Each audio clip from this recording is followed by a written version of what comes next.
Hello guys, welcome to finance learning with Harshit. तो हम लोग अपना बैलेंस शीट का सेकंड वीडियो लेके आ चुके हैं, जिसमें हम लोग जान जाएंगे पूरी तरीके से बैलेंस शीट को कैसे रीड करते हैं और कैसे समझते हैं बैलेंस शीट को। तो शुरू करते हैं इस वीडियो को। आपको मैं दिखाने वाला हूँ हिंदुस्तान यूनिलीवर का बैलेंस शीट कैसे पढ़े। मतलब आप इस वीडियो के बाद समझ जाएंगे कि बैलेंस शीट कैसे किसी कंपनी का टैली करते हैं, देखते हैं। ठीक है, तो आपको ये दिखाने से पहले मैं कुछ और दिखाना चाहता हूँ। नीचे आइए।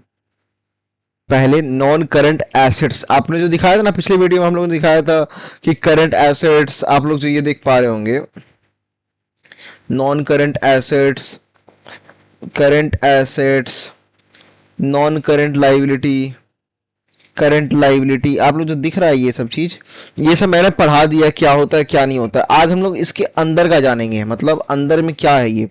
ठीक है, हम लोग आज इसके अंदर का जानेंगे कैसे क्या होता है सब चीज। तो आपके लिए मैं सब चीज फिर डिटेल में हर एक चीज लेके आया हूं, जैसे हर बार आता हूं। तो we are going to read non current assets now. Non current assets जो कि ये है पहला point, definition assets used for more than 1 year, जो मैं चिल्लाता आ रहा हूं पिछले एक वीडियो से, एक या दो वीडियो से। एसेट्स, ऑरेंज ले लेता हूं, assets used for more than 1 year. ठीक है, इसमें क्या क्या आता है? प्रॉपर्टी, प्लांट, इक्विपमेंट पहला, बिल्डिंग, मशीन्स, ये सब तो 1 साल से ऊपर की तरह रखेंगे ऑब्वियसली। बड़ा बड़ा चीज, लॉन्ग टर्म इन्वेस्टमेंट, बहुत लंबे लंबे जगह पे इन्वेस्टमेंट हो चुका है, जमीन में इन्वेस्ट हो गया है, स्टॉक में इन्वेस्ट हो गया, बॉन्ड में इन्वेस्ट हो गया, गोल्ड में इन्वेस्ट हो गया, ये सब आता है नॉन करंट एसेट्स में। इनटेंजिबल एसेट्स, जिसको आप छू नहीं सकते, जो टेंजिबल नहीं है, ठीक है, जिसको आप एहसास कर सकते हैं, जब कुछ छू नहीं सकते। इनटेंजिबल एसेट्स हो गया गुडविल, जिसको आप एहसास, गुडविल क्या है? गुडविल को आप छू सकते हैं क्या? किसी कंपनी का गुडविल जो है दिया छू सकते हैं? नहीं छू सकते आप गुडविल। गुडविल आप ब्रांड दिखा सकते हैं, ब्रांड नेम दिखा सकते हैं, पर छू नहीं सकते आप उसको। ठीक है, जो दिख नहीं सकता उसको बोल, छू नहीं सकते उसको इनटेंजिबल। पेटेंट्स हो गया, ब्रांड वैल्यू हो गया, गुडविल हो गया, इन ऐसे एसेट्स को बोलते हैं। गुडविल आपकी इज्जत है तो वो एसेट्स है, आप उसको छू नहीं सकते, वैसी एसेट्स है, तो उसको बोलते हैं इंटेंजिबल एसेट्स। और एक आता है गुडविल, जो दिखाता है रेपुटेशन वैल्यू। अब हम लोग देखते हैं पिज्जा शॉप का एग्जांपल, जिसमें oven machine, shop building, brand name, ये सब हो गया इंटेंजिबल। अब हम लोग पूरा एग्जांपल समझेंगे एक पिज्जा दुकान के। ठीक है, पिज्जा से, एक पिज्जा दुकान से समझेंगे। पिज्जा दुकान में ओवन मशीन होता है, शॉप बिल्डिंग होता है जो रेंट पे हम लोग लेते हैं या खरीद लेते हैं, या ब्रांड नेम होता है। ये तीनों हमारा नॉन करंट एसेट्स में आता है। ठीक है, तो ये पेज हो गया। आगे बढ़ते हैं। करंट एसेट्स, वहीं पर क्या होता है? Assets that can be converted into cash with in 1 year, जो लिक्विड ज्यादा है, जिनको हम लोग कैश में, लिक्विड मतलब जिसको जल्दी कैश में करना, लिक्विडिटी इसका ज्यादा रहता है, उसको कैश में जल्दी कन्वर्टेबल रहता है। Liquidity equal to cash. ठीक है, समझिएगा ये चीज। ठीक है, करंट एसेट्स क्या होता है? Can be converted within 1 साल से नीचे वाला। इसमें क्या कहता है? Cash and cash equivalents, money in hand bank, आप cash in hand, cash in bank सुने होंगे अकाउंटिंग में। अकाउंट्स रिसीवेबल, पैसा जो आने वाला है, money to be received from customer, आप कस्टमर को सामान बेचे, आपने 2 लीटर तेल बेचे उसको, वो बोला भाई मैं तेरे को पैसा दे दूंगा कुछ दिनों बाद, तो आप उसको लिखेंगे अपने करंट एसेट्स में। आप अपने जब अकाउंटिंग बुक में नोट करेंगे तो आप लिखेंगे कि कोई रमेश नाम का आदमी है, मेरे को 2 महीने बाद पैसे देने वाला है, तो ट्रेड रिसीवेबल में आपका अकाउंटिंग होगा, इसको बोलते हैं अकाउंट रिसीवेबल बोलते हैं। ये हम लोग देख पा रहे हैं इसको। Inventory, stock, gold, goods, stock, good material, inventory जो सामान अगर पड़ा हुआ है, स्टॉक वगैरह खरीद के आप रखते हैं। शॉर्ट टर्म इन्वेस्टमेंट, छोटे समय के लिए जो इन्वेस्टमेंट किया गया है आपने, जैसे होगा कि 6 महीने में निकाल लूंगा इसको। प्रीपेड एक्सपेंसेस मतलब क्या? एडवांस पेमेंट, आप रेंट वाले को बोले कि मैं तुमको 100 का रेंट एडवांस करता हूँ, चलो एडवांस पेमेंट कर दिए। रेंट इंश्योरेंस का, इंश्योरेंस 100 पहले पे कर दिए, तो प्रीपेड एक्सपेंस कहीं ना कहीं आपका एसेट्स है, क्योंकि आप पहले ही पे कर चुके हैं, आपका हक बनता है, संपत्ति है वो।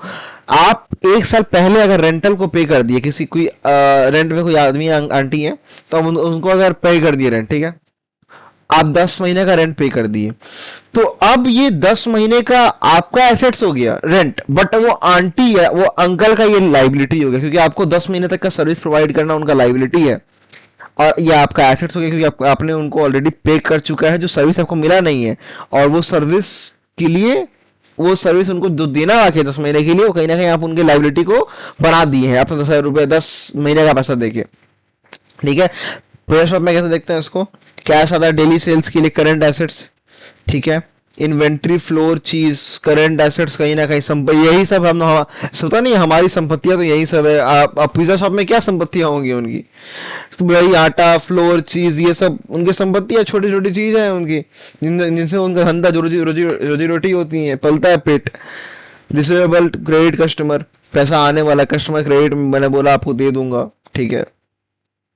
इस वीडियो का मेन पर्पस ये समझना नहीं है, ठीक है। इस वीडियो का मेन पर्पस है हम लोग को बैलेंस शीट डिकोड करना है। आपको मैं बता रहा हूँ कि इससे हेल्प मिलेगा आपको हर एक पॉइंट पढ़ने में, ठीक है। Obligation to be paid in 1 year, current liability, मतलब आपको 1 साल के अंदर पे करना है ऑब्लिगेशन। अकाउंट्स पेबल, ठीक है, सप्लायर का पैसा, आप सप्लायर से माल लिए, ठीक है, आप उसको बोले मैं तुमको 2-3 दिन में पे करूंगा, तो कहीं ना कहीं आप पे लाइबिलिटी है, करंट लाइबिलिटी, क्योंकि आप 1 साल में पे करने के लिए बोले। आप बोले कि मैं तुमको 10-11 महीने में पे करूंगा, तो आपकी करंट लाइबिलिटी होगी। आप 1 साल, आप 12 महीने वाला बंधन नहीं तोड़े उसका, ठीक है। आप बोले मैं आपको 1 साल के अंदर पे कर दूंगा, सप्लायर को पे किए, पहला अकाउंट रिसीवेबल हो गया। Short term loans, loans due with in 1 year, जो लोन 1 साल के अंदर चुकने वाले हैं, ठीक है, शॉर्ट टर्म लोन्स में आते हैं, ठीक है।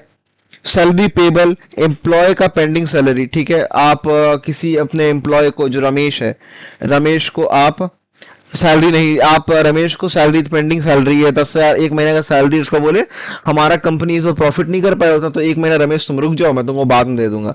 तो आपके ऊपर लाइबिलिटी है कि अपना रमेश अपना 1 महीने का सर्विस दे चुका ऑलरेडी, आपने वैसा उसको नहीं दिया है, तो कहीं ना कहीं आपका लाइबिलिटी है, ठीक है। सैलरी पेबल करंट लाइबिलिटी है, ठीक है। टैक्स पेबल, आपको पैसा टैक्स देना है, गवर्नमेंट ड्यूज, आपको जीएसटीआर टैक्स वगैरह पे करना है, अभी उसको आप पे नहीं किए गवर्नमेंट को, तो टैक्स पेबल लाइबिलिटी है, करंट लाइबिलिटी, आप 1 साल में पे करेंगे। Expense payable, bills not paid, आपने किसी चीज का बिल अभी तक पे नहीं किया है किसी आदमी को, तो आपका लाइबिलिटी है, आप उसको 1 साल के, ये सब लाइबिलिटी 1 साल के अंदर चुकने चाहिए। एक्सपेंस पेबल, आप बोलेंगे मैं तुमको 12.5 महीने में दूंगा, मतलब 1 साल, 1 साल 15 दिन में दूंगा तुमको मैं, तो बोलेगा नहीं भाई ऐसा कुछ नहीं हो सकता, तो आपका नॉन करंट लाइबिलिटी, जैसे 12.5 महीना बोला नॉन करंट लाइबिलिटी दे देंगे, 12 महीना बोला करंट लाइबिलिटी दे देंगे, ठीक है। Current liability equals to 12 month, non current liability equals to more than 12 month, ठीक है। ये सब 12 मंथ में चुकने चाहिए, चाहे तो मैं इनको 12 मंथ से ऊपर ही चुका सकता हूँ, पर 12 मंथ में चुकने चाहिए, इसलिए इसको बोलते हैं करंट लाइबिलिटी।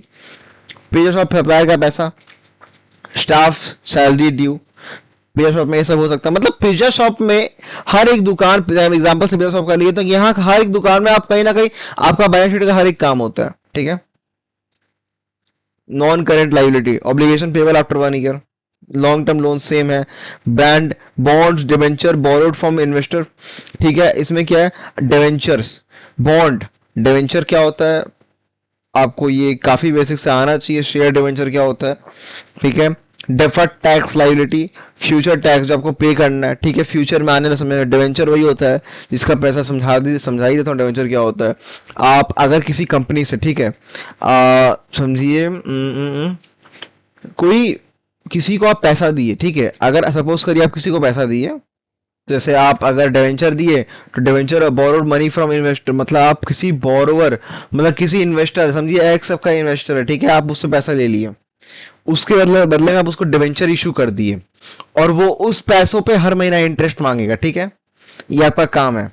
तो डिवेंचर का फंडा ये होता है। ओके, आगे चलते हैं। डिवेंचर कहीं ना कहीं कंपनी का एडवांस लोन टाइप है, इसमें आपको इन्वेस्टर को इंटरेस्ट देना होता है, ठीक है ना, इसमें इंटरेस्ट देना होता है आपको, ये इसका एडवांटेज है। सेफ जिसको खेलना है, जिस शेयर होल्डर को, वो डिवेंचर्स में निवेश करते हैं अपना पैसा, और शेयर तो रिस्की है ही। Bank loan for buying oven, bank से लोन लिया फॉर बाइंग ओवन, देखो पिज्जा शॉप का। अब इक्विटी क्या होता है, owner share in the company, owner का पैसा धंधे में। Share capital, money invested by the owner. Return earning, बचा हुआ पैसा, सेव्ड प्रॉफिट्स, जो प्रॉफिट्स हुआ उसे पैसा बचा लिया, रिटर्न कर लिया उस पैसे को। Reserve and surplus, extra fund, बचा हुआ पैसा। ओनर इन्वेस्टेड 5 लाख इक्विटी, अगर बोला जाए विपुल एक ओनर है कंपनी का, वो कंपनी में 5 लाख निवेश किया, तो ये कंपनी की लाइबिलिटी है। ये कौन सी लाइबिलिटी है, इंटरनल लाइबिलिटी है, इसलिए इक्विटी को लाइबिलिटी साइड में लिखते हैं हम लोग, ठीक है, इसलिए इक्विटी को हम लोग लाइबिलिटी साइड में लिखते हैं, यही रीजन है। ओके, बैलेंस शीट स्ट्रक्चर यही होता है, देख लीजिए। एसेट्स में 2 कॉलम देखने मिलेंगे, current assets, non current asset, याद रखिएगा। लाइबिलिटी में 2 कॉलम देखने मिलेंगे, current liability, non current liability.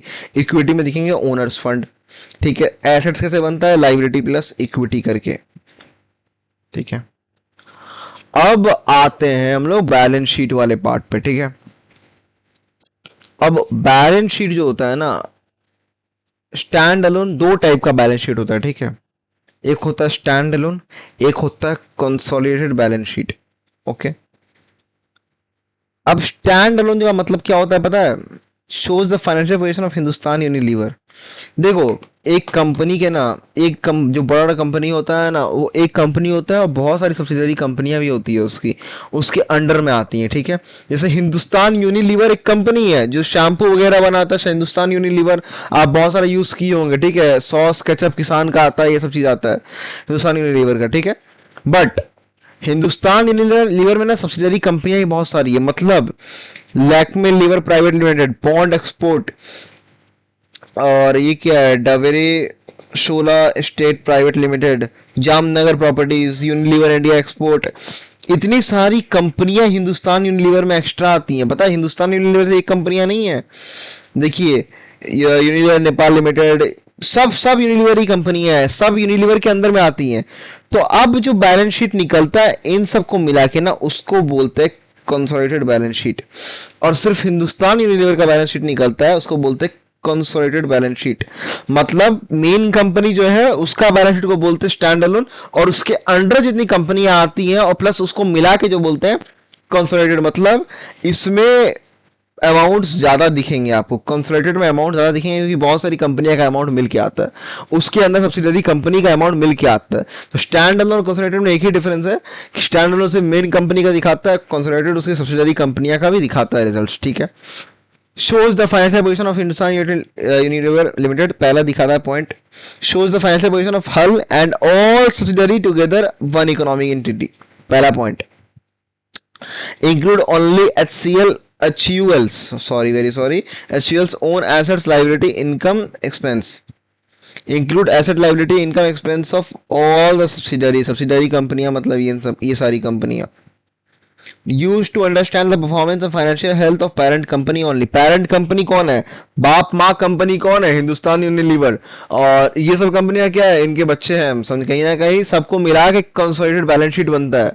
और स्टैंड अलोन मतलब अकेला खड़ा बाप कंपनी, हिंदुस्तान यूनिलीवर। ठीक है, और I prepare as per company act 2013 और provider narrow view only the parent company. ठीक है, नैरो व्यू प्रोवाइड करता है, ये ब्रॉडर व्यू प्रोवाइड करता है, क्योंकि ये सब मिला जुला के है।